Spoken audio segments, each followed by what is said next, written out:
नमस्कार साथियों, आप जानते हैं कि जो आपका सुपर टेट क्लास या सुपर टेट की परीक्षा होने वाली है, इसके अतिरिक्त जो है अन्य परीक्षाएं भी हैं, जैसे यूपी ये एलटी, टीजीटी, पीजीटी, अन्य परीक्षाएं भी हैं। इसके साथ इसके लिए हम आपको संस्कृत, ये जो संस्कृत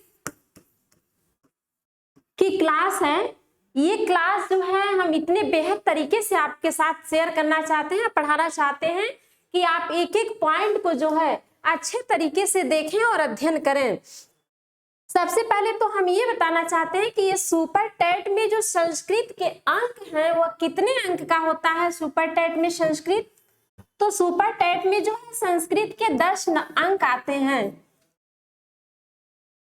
10 अंक का यानी कि 10 नंबर का आपका सुपर टेट में संस्कृत आता है। इसके लिए हम संस्कृत में देखें कि सिलेबस क्या है, किस किस टॉपिक से जो है संस्कृत से क्वेश्चन पूछता है। तो इसमें संस्कृत में आपका गद्यांश और पद्यांश,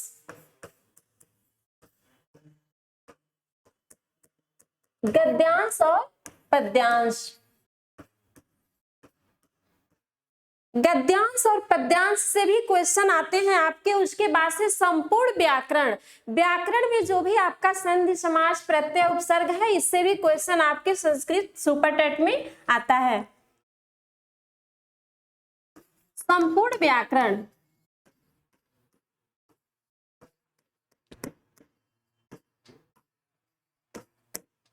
संपूर्ण व्याकरण को हम इसमें अध्ययन करेंगे। उसके बाद से गद्यांश और पद्यांश का भी अध्ययन करेंगे, जिससे कुल आपका संस्कृत में जो है 10 नंबर के अंक, 10 नंबर आपके मिलेंगे।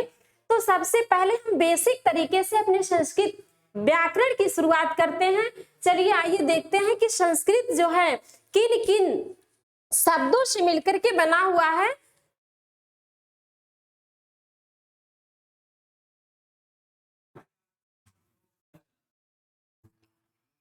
चलिए, संस्कृत शब्द जो है आपका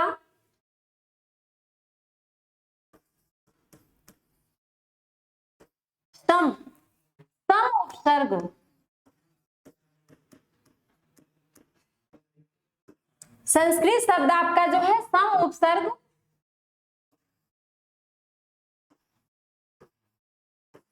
क्री धातु, क्री धातु और कत प्रत्यय,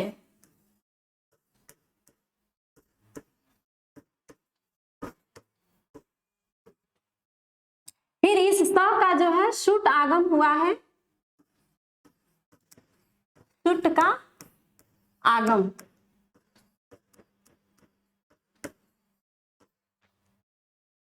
अब आप देखेंगे कि संस्कृत शब्द आपका जो है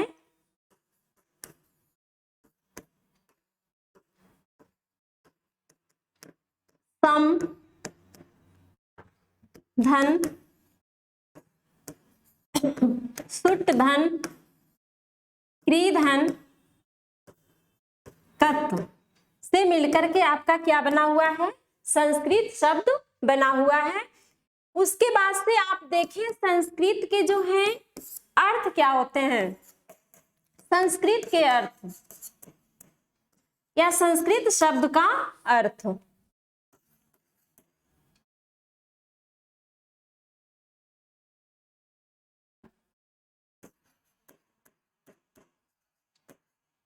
संस्कृत शब्द का अर्थ, संस्कृत शब्द का अर्थ होता है शुद्ध, परिष्कृत, परिमार्जित और परिनिष्ठित। शुद्ध, परिष्कृत,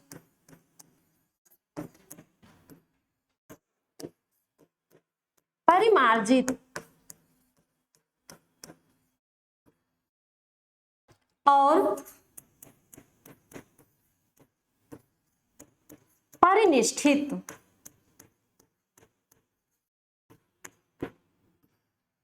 ये हो गया संस्कृत शब्द का अर्थ, शुद्ध, परिष्कृत, परिमार्जित और परिनिष्ठित। अब हम देखेंगे कि संस्कृत भाषा का अर्थ क्या होता है।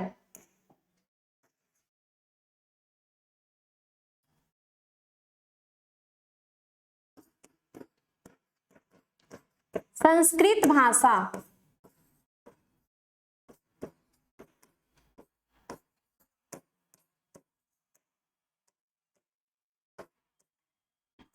तो संस्कृत भाषा का अर्थ होता है शुद्ध एवं परिमार्जित भाषा।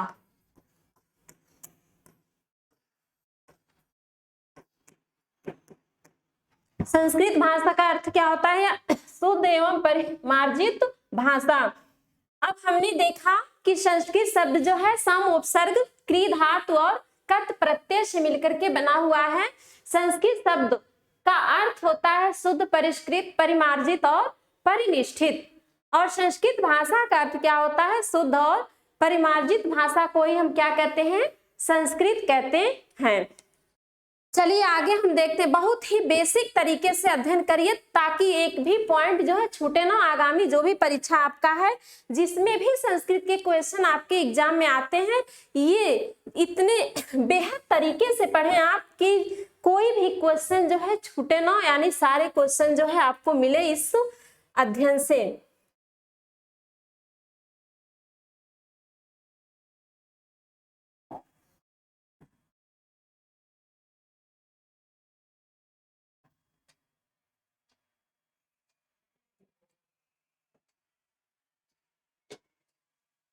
अब हम देखेंगे व्याकरण। व्याकरण व्याकरण शब्द जो है किन किन शब्दों से मिलकर के बना हुआ है? तो व्याकरण जो है बी धन आन धन क्री धन लयूट से मिलकर के आपका क्या बना हुआ है? व्याकरण बना हुआ है। बी उपसर्ग, आंग उपसर्ग और क्री धातु और ल्यूट प्रत्यय से मिलकर के आपका व्याकरण बना हुआ है। व्याकरण को जो है व्युत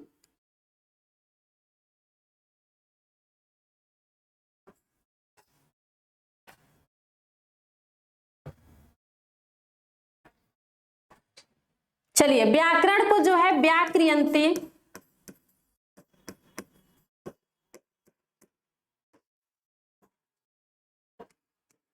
व्युत्पदन पौधान्ते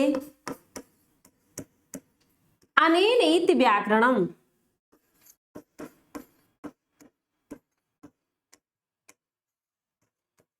इति व्याकरणम्।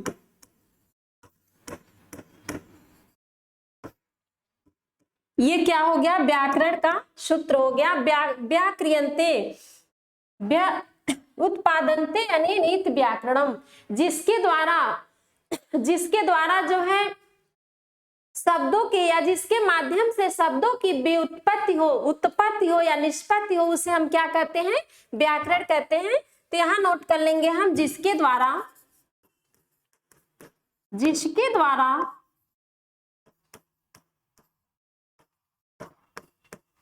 शब्दों की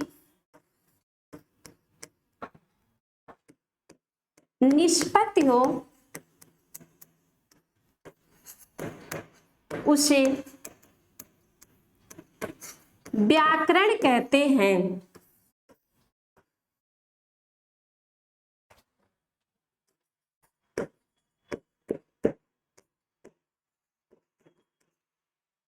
देखिए आपने देखा व्याकरण शब्द जो है बी उपसर्ग, आंग उपसर्ग और क्री धातु तथा ल्यूट प्रत्यय से मिलकर के बना हुआ है।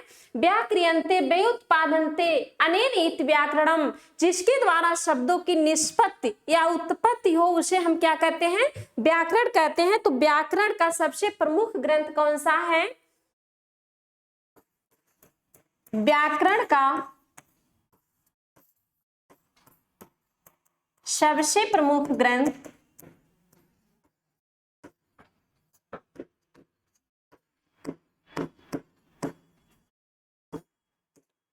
आपका है अष्टाध्यायी।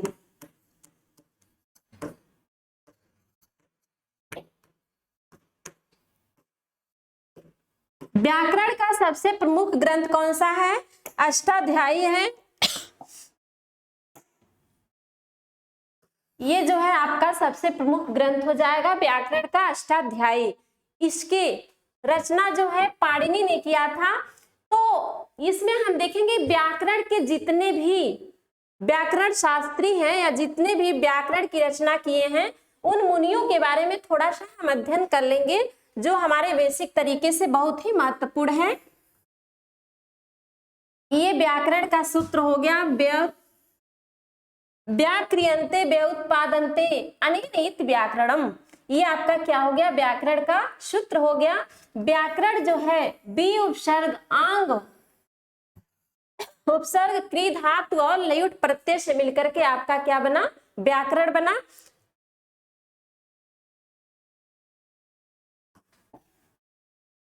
व्याकरण के त्रिमुनि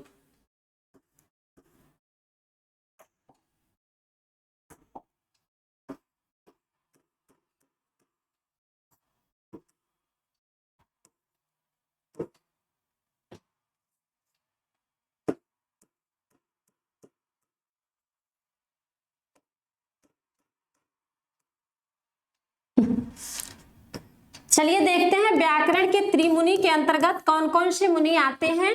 तो व्याकरण के जो त्रिमुनि हैं उनके अंतर्गत जो है आपके पाणिनि आ जाएंगे, फिर उसके बाद से कात्यायन। व्याकरण के त्रिमुनि के अंतर्गत कौन कौन से मुनि आ जाएंगे? पाणिनि, पाणिनि हो गए, कात्यायन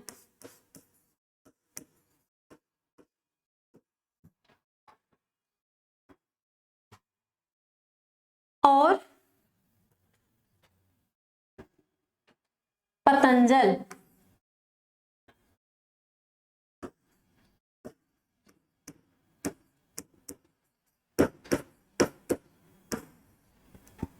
ये त्रिमुनि के अंतर्गत आते हैं पाणिनि, कात्यायन और पतंजल।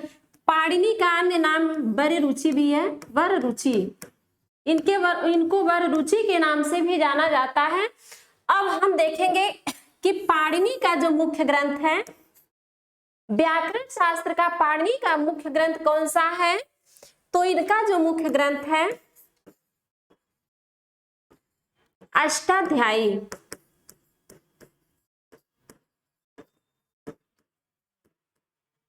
पाणिनि का मुख्य ग्रंथ क्या है? अष्टाध्यायी। इसमें 8 अध्याय और प्रत्येक अध्याय में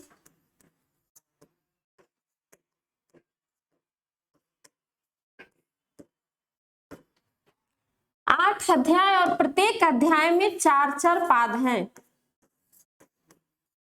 यहां से क्वेश्चन बनता है कि अष्टाध्यायी के प्रत्येक अध्याय में कितने पाद होते हैं? कितने पाद होते हैं? तो अष्टाध्यायी के प्रत्येक अध्याय में जो है 4 पाद होते हैं और कुल जो है पादों की संख्या कितनी होती है? तो 8 चौको 8 चौको 32, 8 गुणे 4 यानी आपका हो जाएगा 32 पाद। कितनी हो गई? 32 पाद। कुल अध्याय और कुल पादों की संख्या हो गई 32। उसके बाद से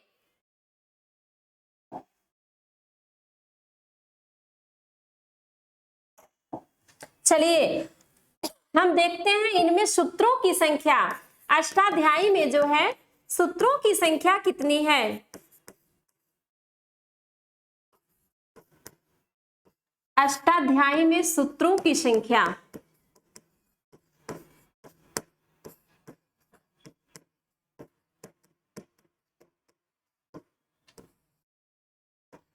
अष्टाध्यायी में जो है सूत्रों की संख्या कितनी है?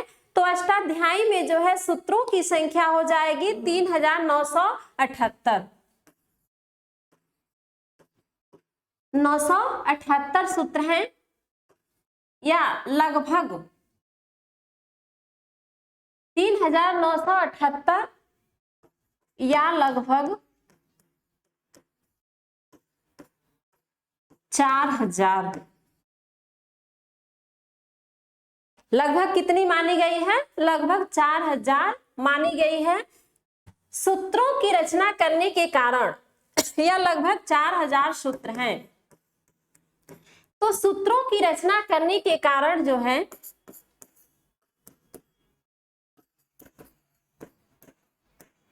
सूत्रों की रचना करने के कारण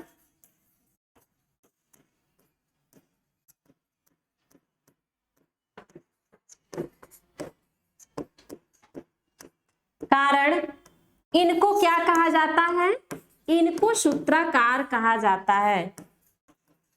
सूत्रकार।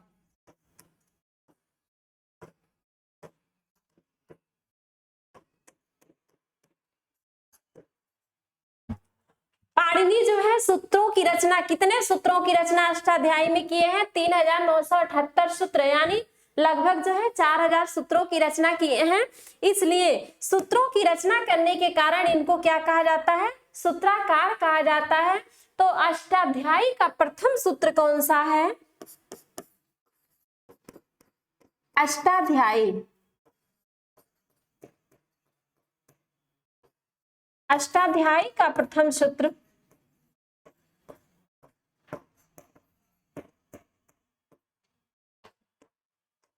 बृहदिरादेच। बृहदिरादेच, ये जो है अष्टाध्यायी का प्रथम सूत्र है।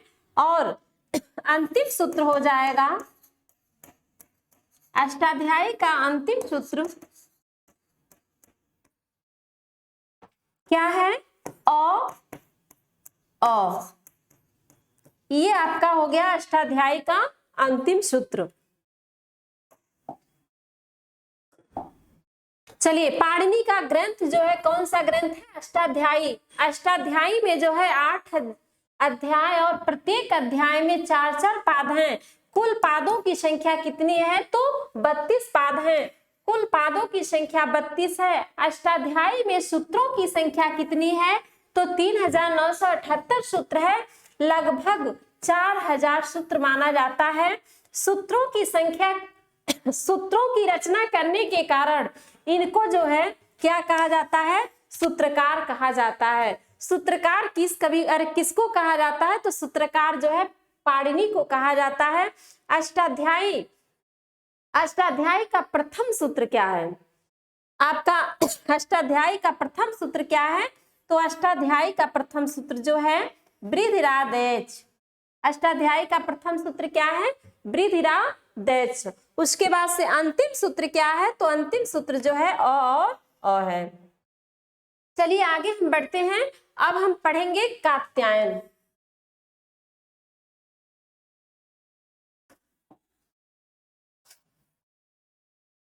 अगले ग्रंथकार कौन है? तो अगले ग्रंथकार जो है कात्यायन है।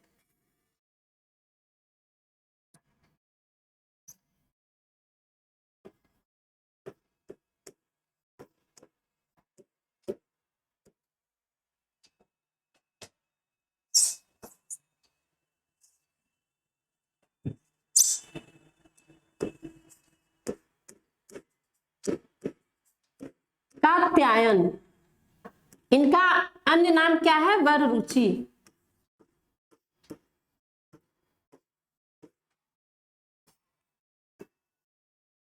इन्होंने अष्टाध्यायी के सूत्रों पर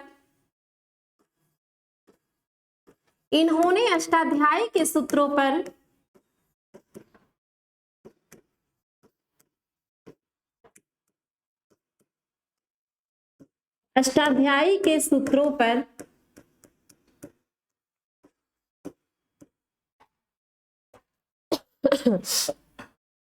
वार्तिक की रचना की। अष्टाध्यायी के सूत्रों पर किसकी रचना की? वार्तिक की रचना की।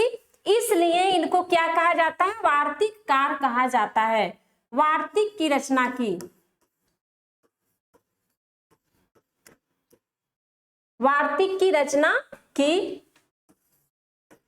इसलिए इनको वार्तिककार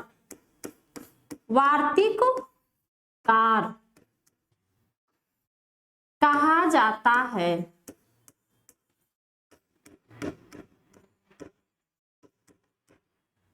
चलिए आप देखिए, कात्यायन जो है, कात्यायन मुनि जो है किसकी रचना किए? तो कात्यायन मुनि जो है अष्टाध्यायी पर वार्तिक की रचना किए, इसलिए इनको क्या कहा जाता है? तो इनको जो है, इसलिए इनको क्या कहा जाता है? इनको वार्तिकार कहा जाता है। वार्तिकार कवि किसको कहा जाता है? तो कात्यायन को कहा जाता है। अब आप तीसरे मुनि को देखिए, तीसरे मुनि कौन से हैं? तो तीसरा मुनि जो आपके हैं पतंजल, ये दूसरे हो गए और तीसरे हो गए पतंजल।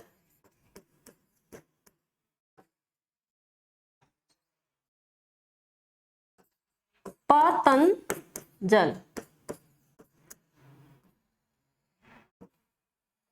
पतंजल जो है, ये जो है अष्टाध्यायी के लगभग 4000 सूत्रों पर, अष्टाध्यायी के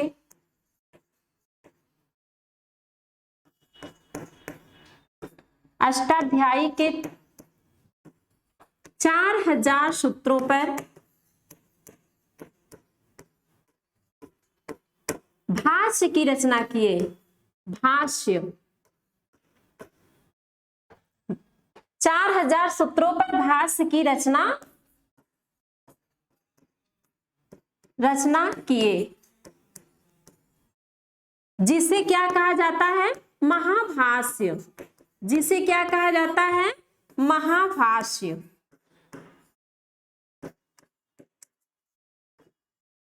इसलिए इनको जो है भाष्यकार के नाम से जाना जाता है। इनको भाष्यकार, इनको जो है भाष्यकार के नाम से जाना जाता है।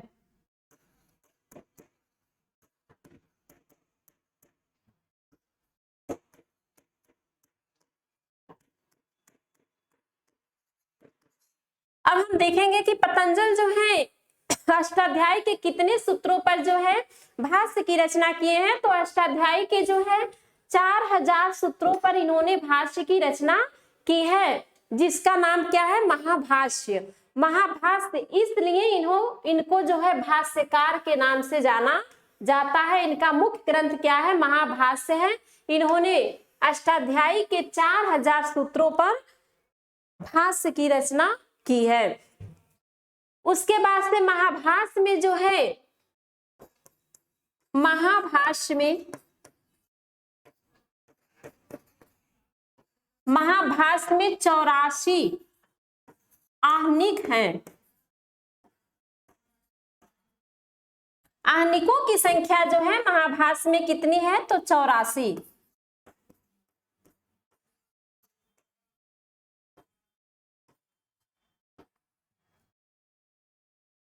आहनिकों की संख्या महाभाष्य में कितनी है? तो आहनिकों की संख्या जो है महाभाष्य में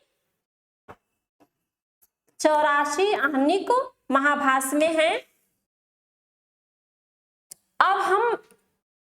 अब तक तो हमने त्रिमुनियों के बारे में अध्ययन किया, अब हम चलेंगे वर्ण विचार पे। चलिए, आपका अगला टॉपिक है वर्ण विचार। वर्ण विचार,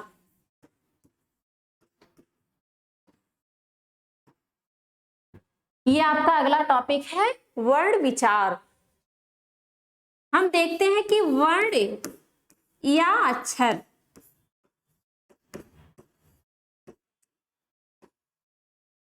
वर्ण या अक्षर, तो नौ छरत इति अक्षर, नौ छरत इति अक्षर, नौ छरत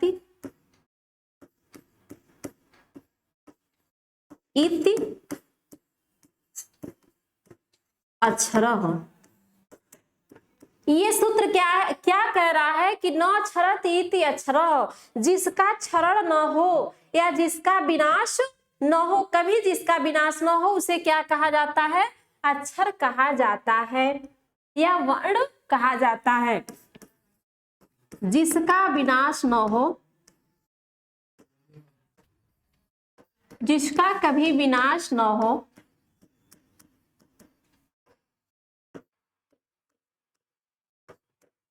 उसे वर्ण कहा जाता है। वर्ण के कितने भाग होते हैं, वर्ण के कितने भेद होते हैं? तो वर्ण के दो भेद होते हैं। वर्ण के दो भेद होते हैं।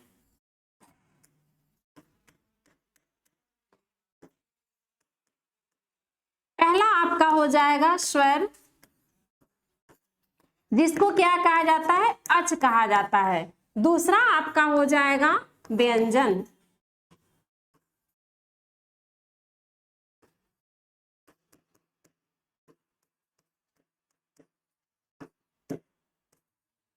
दूसरा आपका क्या हो जाएगा? व्यंजन। इसको क्या कहा जाता है? हल।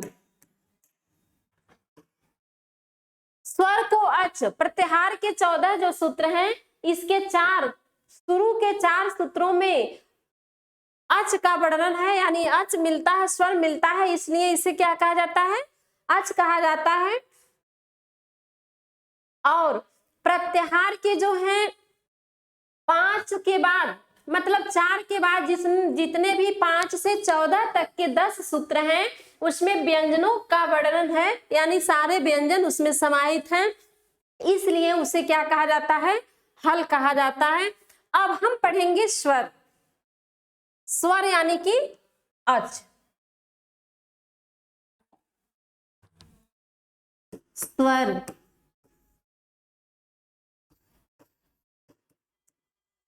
अच। स्वयं राजन्ते इति स्वराः, स्वयं राजन्ते इति स्वराः, स्वयं राजन्ते इति स्वराः।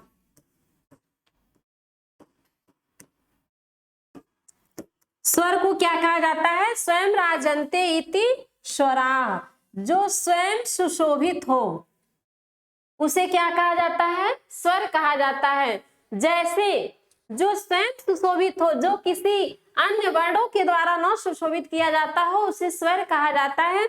जैसे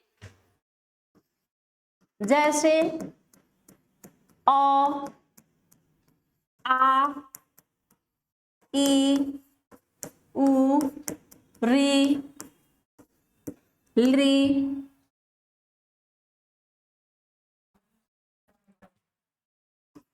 ए, ओ, ऐ, औ। ये आपके क्या हैं? स्वर हैं। इनकी संख्या कितनी होती है? तो स्वरों की संख्या संस्कृत में कितनी होती है? 9 स्वर।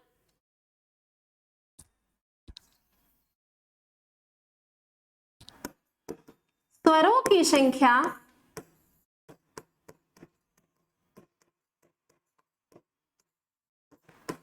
9 मानी जाती है।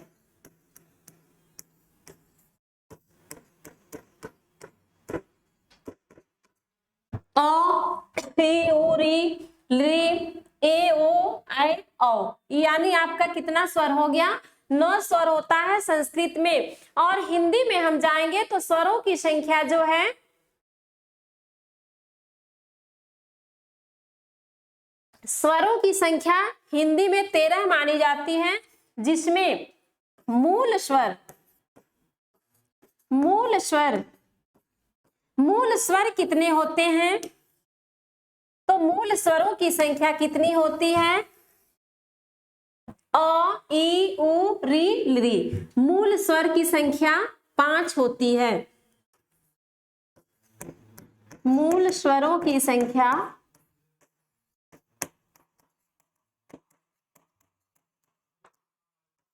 5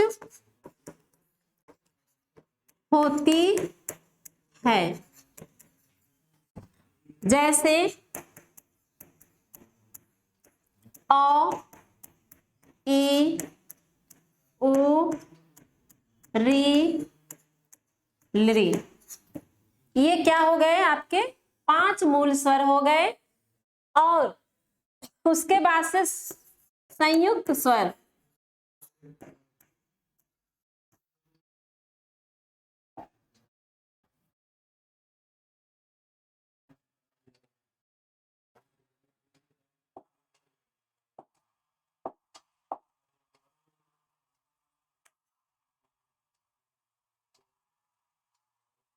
चलिए देखिए अब मूल स्वर के बाद आपका क्या आता है,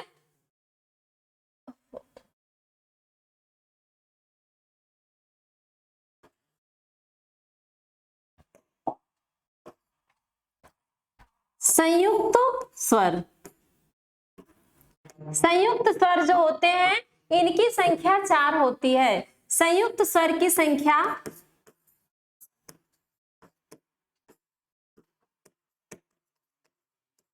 4 होती है।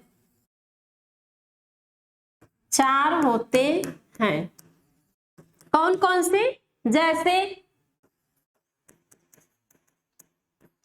जैसे ए, ओ, ऐ, औ। ये आपकी कौन सी संख्या हो गई? अरे कौन सा स्वर हो गया? तो ये संयुक्त स्वर हो गया। संयुक्त स्वर को ही मिश्रित स्वर भी कहते हैं। मिश्रित स्वर, मिश्रित या संयुक्त स्वर, इनकी संख्या 4 होती है। अ, ओ, ऐ, ओ। ये किन किन स्वरों से मिलकर के बना हुआ है? तो ये जो है आपका अ, धन ई से मिलकर के क्या बना है? ए बना हुआ है।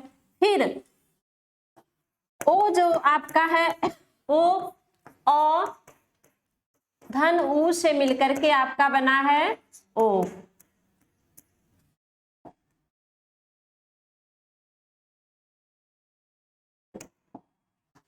उसके बाद से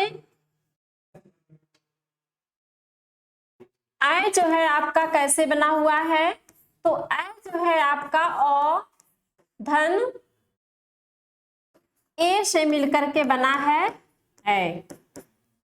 उसके बाद से आपका है औ। औ किससे बना हुआ है? तो औ जो है आपका अ और ओ से मिलकर के बना है औ। ये हो गए आपके स्वर।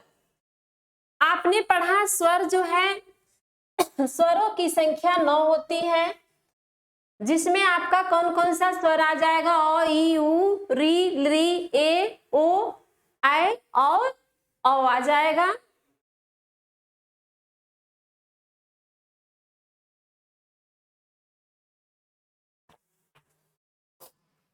मूल स्वर में आपके आ जाएंगे 5 स्वर, अ, ई, उ, री और लृ। फिर संयुक्त स्वर या मिश्रित स्वर में आपका आ जाएगा ए, ओ, ऐ और औ।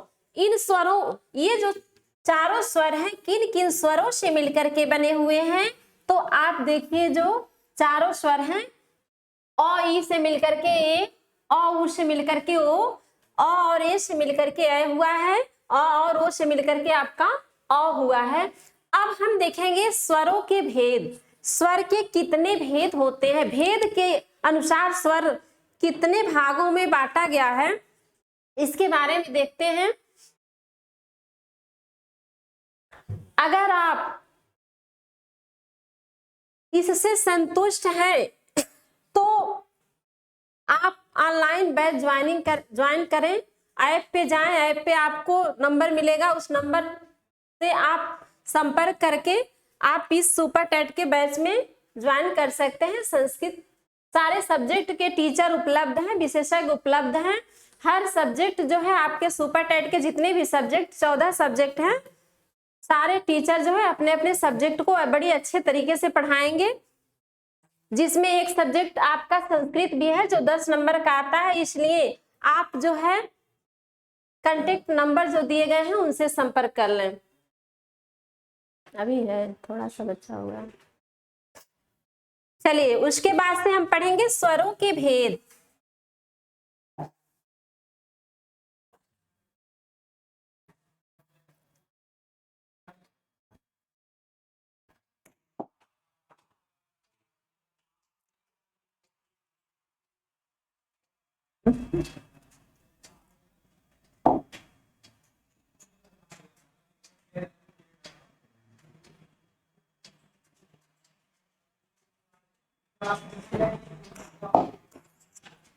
चलिए आइए देखते हैं कि स्वरों के कितने भेद होते हैं, स्वर कितने भागों में बांटा गया है। स्वरों के भेद,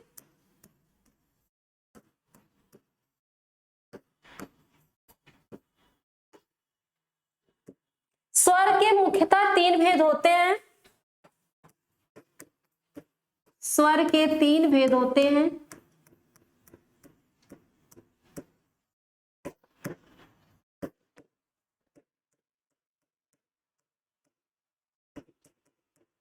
पहला आपका हो जाएगा ह्रस्व स्वर, दूसरा आपका हो जाएगा दीर्घ स्वर, तीसरा आपका हो जाएगा प्लुत स्वर। प्लुत स्वर, ये आपके स्वरों के भेद हो गए। तो ह्रस्व स्वर के अंतर्गत जो है कौन कौन से वर्ण आते हैं, तो ह्रस्व स्वर के अंतर्गत जो है आपका अ, ई, उ, री और लृ। इसे जो है एक मात्रिक, इसे एक मात्रिक स्वर कहते हैं। अ, ई, उ, री, लृ, ये क्या है, एक मात्रिक स्वर है। फिर दीर्घ स्वर के अंतर्गत आपका आ जाएगा ए, ऐ, ओ,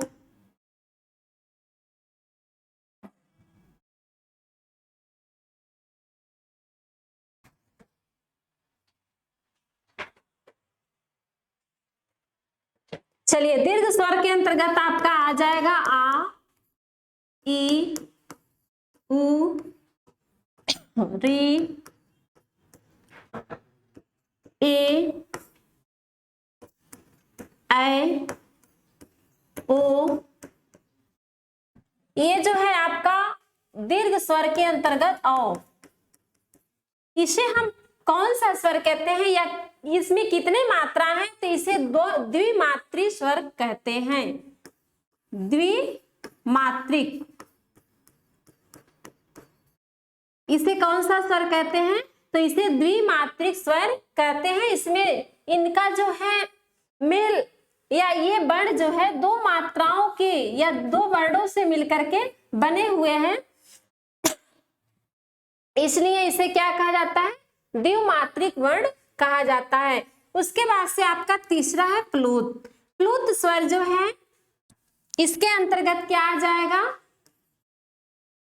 ओम, जिसका उच्चारण होता है ओम, म। ये आपका जो है प्लुत स्वर है, इसे त्रिमात्रिक स्वर कहा जाता है। त्रिमात्रिक, त्रिमात्रिक स्वर। प्लुत स्वर का प्रयोग, प्लुत स्वर का प्रयोग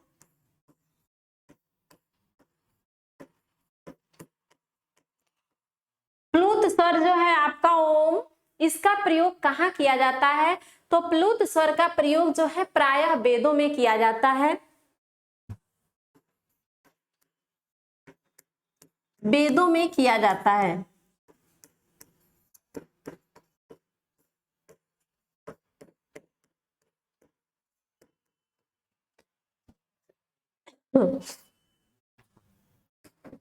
देखिए स्वर के भेद में, स्वर के 3 भेद होते हैं, ह्रस्व स्वर, दीर्घ स्वर, प्लुत स्वर। तो ह्रस्व स्वर के अंतर्गत कौन कौन से स्वर आ जाएंगे? अ, ई, उ, री और ली। 5 स्वर जो है आपके ह्रस्व स्वर के अंतर्गत आ जाएंगे। उसके बाद से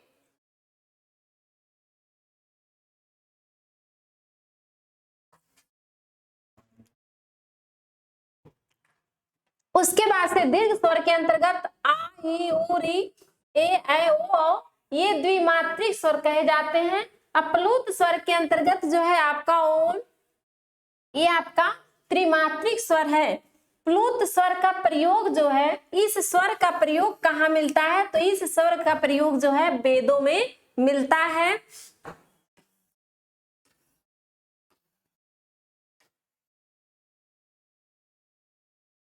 अब हम देखते हैं कि इन स्वरों के भेद कितने होते हैं। ये अरे स्वरों के, ये जो स्वर हैं इनके कितने भाग होते हैं? तो आइए देखते हैं। यहाँ अ, ई, उ, री, इसके जो है 18 भेद होते हैं।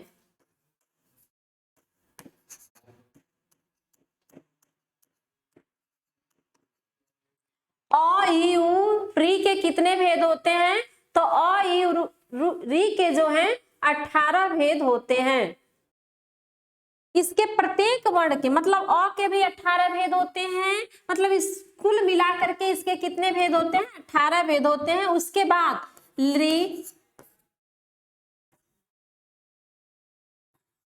ए, ओ, ऐ, औ, इनके कितने भेद होते हैं? तो इनके जो हैं, इनके 12 भेद होते हैं।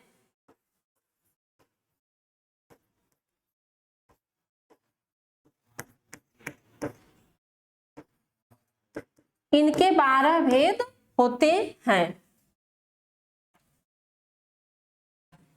उसके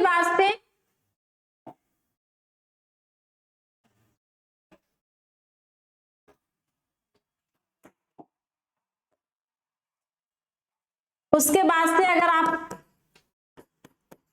का क्वेश्चन पूछ दे कि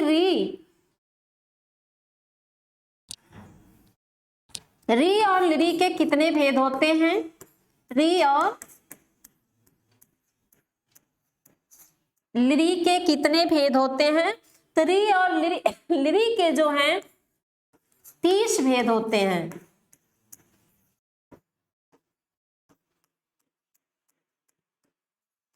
30 भेद, यानी कि आप देखिए यहाँ पे री के 18 भेद और ली के 12 भेद मिलकर के कितने हो गए? 30 भेद होते हैं री और ली के। री और ली जो है सवर्णी कहे जाते हैं। सवर्णी किसको कहा जाता है? तो सवर्णी जो है री और ली को कहा जाता है। री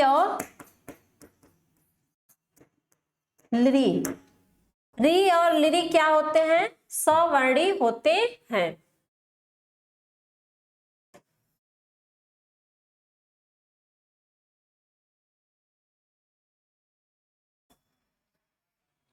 चलिए, आज तो हम लोगों ने स्वर वर्ण के बारे में अध्ययन किया। पुनः कल जो है आप व्यंजन वर्ण के बारे में अध्ययन करेंगे। ये आपकी क्लास जो है डेमो क्लास है।